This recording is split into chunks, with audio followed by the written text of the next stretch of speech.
उधर देखिए आप जो है खाना वाना बन रहा है बढ़िया। इतनी बसेस खड़ी हुई हैं, आप गिनिए, गिनती करिए। ये घटना जो हुई है, क्या शासन प्रशासन की लापरवाही से हुआ है या फिर इसके पीछे कुछ और कहानी है। सो है फ्रेंड्स, कैसे हो आप लोग? आई होप कि आप लोग अच्छे होंगे। स्वागत करता हूँ सबका हमारे यूट्यूब चैनल इसके ब्लॉगर में। तो गैस, हम आपको आज कोई कॉमेडी वीडियो शूटिंग या फिर कुछ और दिखाने वाले नहीं है, क्योंकि आज जो है काफ़ी यात्री अपने जो है यात्रा में फंस चुके हैं।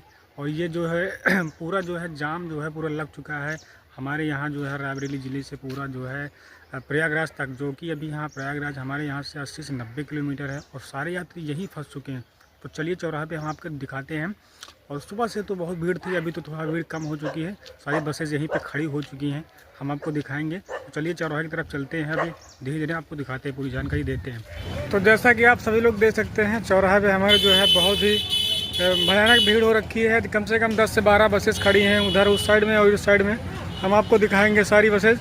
उधर देखिए आप जो है खाना वाना बन रहा है बढ़िया, और इधर ये बस खड़ी है और उधर लाइन से लगी है बसेज।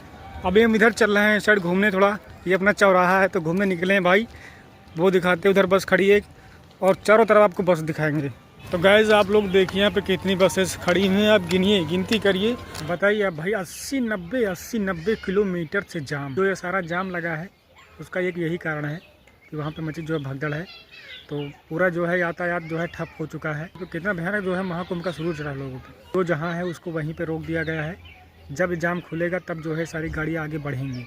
प्रयागराज में मची उस भगदड़ में भाई किसी ने अपनी माँ, किसी ने अपना भाई, किसी ने अपनी बहन, अपने बाप, अपना पूरा परिवार तक खो दिया। तो अगर ऐसे स्थान पे कोई श्रद्धा के भाव से जाए और वहाँ पे मतलब उस व्यक्ति का वजूद ही न रहे, वो खुद ही वापस घर लौट के ना आए, तो उस परिवार पे क्या बीतती होगी। तो ये एक बहुत ही दुखद घटना थी कि वहाँ पे जो है काफ़ी लोगों की जान गई है। ये सारी घटनाएं देख के आम व्यक्ति जो है जाने से एक बार भाई घबराता है, लेकिन फिर भी महाकुंभ में करोड़ों की तादाद पर आदमी वहाँ पहुँच रहे हैं। जितनी भी व्यवस्था है थोड़ा सा इनको टाइट करना चाहिए शासन प्रशासन को, कि ऐसा जो है ना हो। देश विदेश से भी जो है श्रद्धालु महाकुंभ के लिए आए हैं। तो शासन प्रशासन से हमारा अनुरोध है कि व्यवस्था वहाँ की थोड़ा सा आप टाइट रखें। थोड़ा सा क्या ये घटना जो हुई है, क्या शासन प्रशासन की लापरवाही से हुआ है या फिर इसके पीछे कुछ और कहानी है। आप अपनी राय कमेंट बॉक्स में ज़रूर दें। मिलते हैं आपको नेक्स्ट वीडियो में, तब तक के लिए टाटा बाय बाय।